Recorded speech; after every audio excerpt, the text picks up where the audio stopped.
প্রতিটা ঘরেই একটা লং মিরর দরকার। হ্যালো এভরিওয়ান, আসসালামু আলাইকুম। আমি রাজীব, RNK ব্লগ XYZ-এর পক্ষ থেকে সবাইকে স্বাগতম। তো কথা বলার আগে সবার কাছে একটা রিকোয়েস্ট, আমাদের চ্যানেলটা নতুন, সবাই সাবস্ক্রাইব করবেন, বেল আইকনটি অবশ্যই বাজিয়ে রাখবেন যাতে নতুন ভিডিও ছাড়লে সবার আগে আপনাদের কাছে পৌঁছায় নোটিফিকেশন।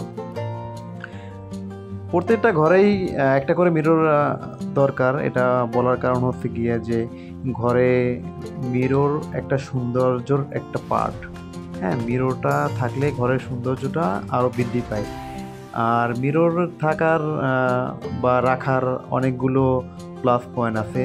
যেমন আপনি ঘরের সৌন্দর্য তো আছেই, ঘরের যারা মেয়ে বা মহিলা যারা আছে তারা তাদের ড্রেসিং টেবিল হিসেবে এটা ইউজ করা যায়। তারা সাজুগুজু করলে বা শাড়ি পরলে এই মিররটা অনেক কাজে আসে। তো এটাতে দেখা যায় মিররটা আসলে খুবই দরকার। মিরর শুধু মিরর বলে ভুল হবে, যে একটা ফ্যামিলিতে বা একটা ঘরে প্রতিটা আসবাবপত্রই দরকার।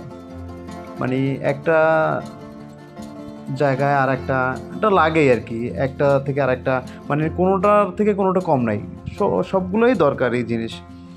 তো অনলাইন থেকে মিররটা, এর আগে আমি সরাসরি অফলাইন থেকে মিরর আমি পারচেস করে নিয়ে এসে ওইটা কিছুদিন ইউজ করছি। ওটা ফ্রেমটা খুব একটা ভালো ছিল না, উডেন ফ্রেম ছিল, বেশি দিন লাস্টিং করে না। যাই হোক, অ্যাক্সিডেন্টালি মিররটা ভেঙে গেছে। ওটা ফেলে দিয়ে আমি তারপরে জায়গাটা খালি খালি লাগতেছে। তারপরে আমি কি করব, অনলাইনে দেখলাম যে অনেক অ্যাড আসতেছে বা অনেক পেজ দেখতেছি যে ভালোই ওরা মিরর টিরর সেল দিতেছে।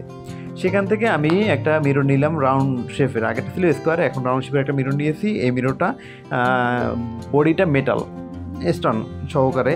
এটা ওয়ালেও ফিক্স করা যায়, স্টানও দেওয়া যায়। আমি এনে ওয়ালে সেট করে দিয়েছি এবং পাশে একটি ফুলের টপ দিয়েছি। প্রথমে একটি ফুলের টপ দিয়েছি, ওটা দেখি যে বড় হয়ে যায় মিরর থেকে। তারপরে ছোট আরেকটি টপ দিয়েছি, যেটা নাম হচ্ছে কাঠগোলাপ। এখন মাশাআল্লাহ দেখতে খুব সুন্দর লাগতেছে। আমার মিররটা খুবই পছন্দ হয়েছে।